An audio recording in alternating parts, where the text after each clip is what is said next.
Right, guys, welcome back to Fog Wrestling with another wrestling video, and we're going to be talking about the release of Billie Kay. Now, the other day there was 10 wrestlers released. Billie Kay was one of them, but since then there has some news has come to light that apparently WWE producer Kevin Dunn, and I quote, didn't get Billie Kay.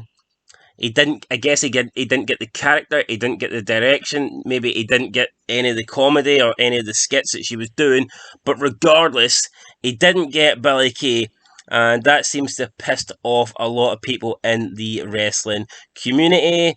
A lot of people want Kevin Dunn to be fired. A lot of people are making fun of Kevin Dunn. A lot of people are being just nasty comments in general to Kevin Dunn. Now, I will say I did find Billie Kay to be one of the more entertaining, not just women on the roster, one of the more entertaining people in general.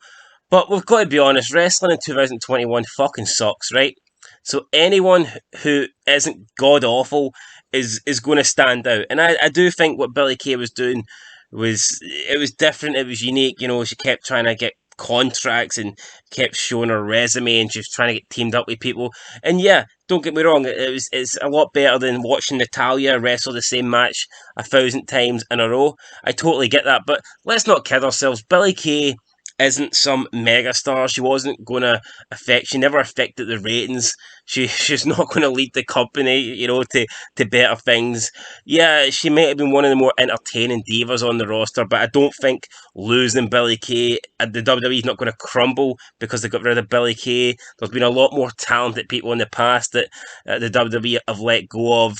You know, Billie Kay isn't the be all and end all. Okay, she was one of the more entertaining women on the roster, but that ain't saying much because I would personally find dog shit more entertaining than half the women on the roster. But yeah, a lot of people not happy with Kevin Dunn. A lot of people calling him this buck-toothed bastard and all this shit. These are the same people that probably would complain. They'd probably cry. They'd probably go and hide in their safe space if you called Nia Jax fat or if you called Shayna Baszler ugly. They would probably freak out about that. But because Kevin Dunn didn't like one of their precious little WWE wrestlers, they're going to make fun of his appearance. Yeah, if you make fun of someone else's appearance, you're the worst person ever. What I mean. You deserve to die, but they can make fun of Kevin Dunn just because he didn't get Billie Kay. They can call him a bucktooth bastard. They can wish death on him. They can wish him to be fired, and none of that matters. I mean, to me, that is ridiculous. And let's get something straight here. I mean, Kevin Dunn is a producer. He said he didn't get Billie Kay. That doesn't necessarily mean that he didn't like Billie Kay or that he didn't think Billie Kay shouldn't have a job. And even if he outright came out and he hated Billie Kay and he thought she was like the most useless, untalented person on the roster, like I said, it's Kevin Dunn. He's a producer. At best, all he can do is recommend or put things in the head of Vince McMahon. At the end of the day, unless you're Vince McMahon or unless your last name is McMahon, you aren't firing anybody. At least not in 2021. Maybe back in the day, maybe Jim Ross or maybe John Laurinaitis, someone like that would have had the power or the ability to fire someone. But even then, I highly doubt it. I believe they would have went to Vince and they would have got his permission first. So Kevin Dunn isn't the reason why Billie Kay is no longer in a job. Kevin Dunn did not get Billie Kay fired. Like I said, at best, he's recommended to Vince that he doesn't think Billie Kay has what it takes, or he doesn't think Billie Kay has a future in wrestling. And then Vince McMahon, he's the guy that makes a decision. So not Kevin Dunn. So I mean, all this hate for Kevin Dunn is ridiculous. When actually, if you look at the work that he's done, regardless of his opinion, he's actually done a good job as a producer. So I mean, he's a pretty iconic figure in wrestling, and he's had a job after all these years. So I mean, the guy must be doing something right, or McMahon would not have, employed him for decades. Apparently, I don't know. Apparently, I've read that Kevin Dunn doesn't really like women's wrestling. He's not a fan of it. He thinks that women should be used for their sex appeal. And you know what? I mean, I totally agree with the guy. He's right. Women's wrestling doesn't draw, at least not in comparison to the amount of drawing women can do when they are used on their looks and their appearance and their sex appeal. And this is absolutely true. It doesn't matter what era you go. If you look back in the 90s, Sunny and Sable were the most popular women, and it wasn't because of their wrestling ability. I don't even think Sunny ever had a match. It was because of how they looked. It was because of how they were portrayed. Sable was portrayed as this whole playboy thing. Sunny was like your girl next door. They were the two most popular women wrestlers of that era.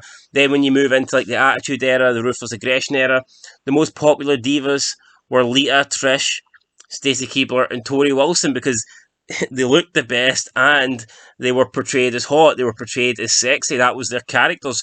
Nobody cared about Gail Kim. Nobody cared about other wrestlers like Gail Kim, Jazz. Nobody cared about these women that, I can do a German suplex and, a fisherman suplex and a missile dropkick off the top rope. I mean, nobody wanted to see that. A Boston leg crab, no, we wanted to see Trish Stratus in a bikini. That's what we wanted, and that is what they gave us, because that is what drew. That is why Trish and Lita are like two of the biggest stars. That is why Tori Wilson and Stacey Keibler are like fucking sex magnets, and you look at them, people had posters. There was posters of Tori, posters of Stacey Keibler. They were on game cover, SmackDown versus Raw. Jazz wasn't on a game cover. Jazz wasn't doing anything. Jazz wasn't, getting employed to be Mr. McMahon's secretary. Jazz wasn't on the cover of SummerSlam. And it's because she didn't have the sex appeal that Tori Wilson and Stacey Keibler had. Even when you move into like the after the Ruthless Aggression Era, the divas that were pushed, the divas that got over the most were the likes of Kelly, the Bella Twins, and the Maurice. And the reason for that is because they were hot, because they had sex appeal. Nobody really cared about I mean, Mickie James was okay at the start when she first came into it, but that's because she was hot. That's because she was a psycho that was obsessed with Trish Stratus.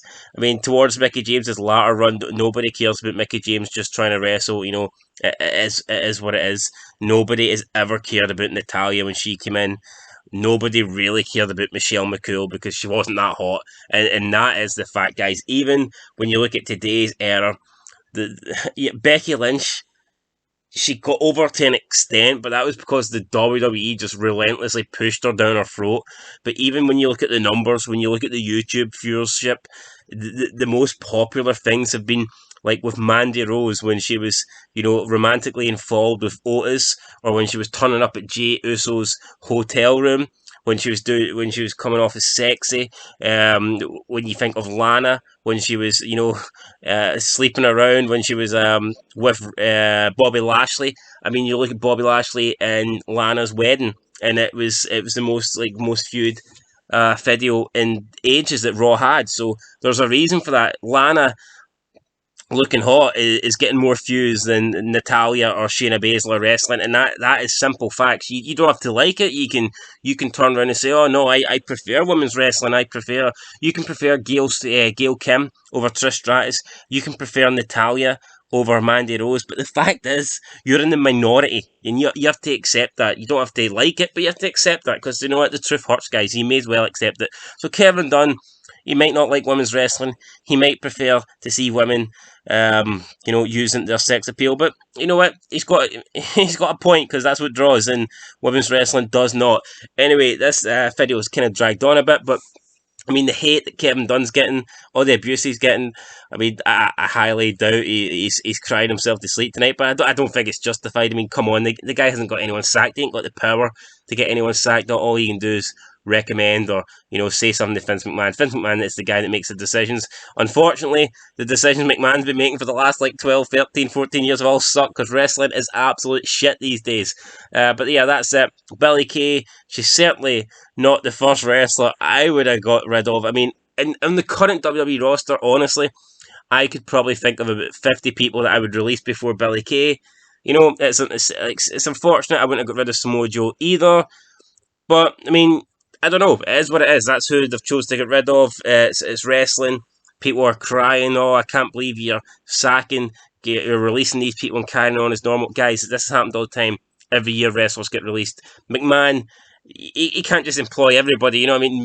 He has to get rid of people to bring more people in. It's the way wrestling works. If you can't handle that, then go and go and watch some kids cartoons or something, because wrestling ain't for you. Anyway, guys, that's it. Till next time. Peace.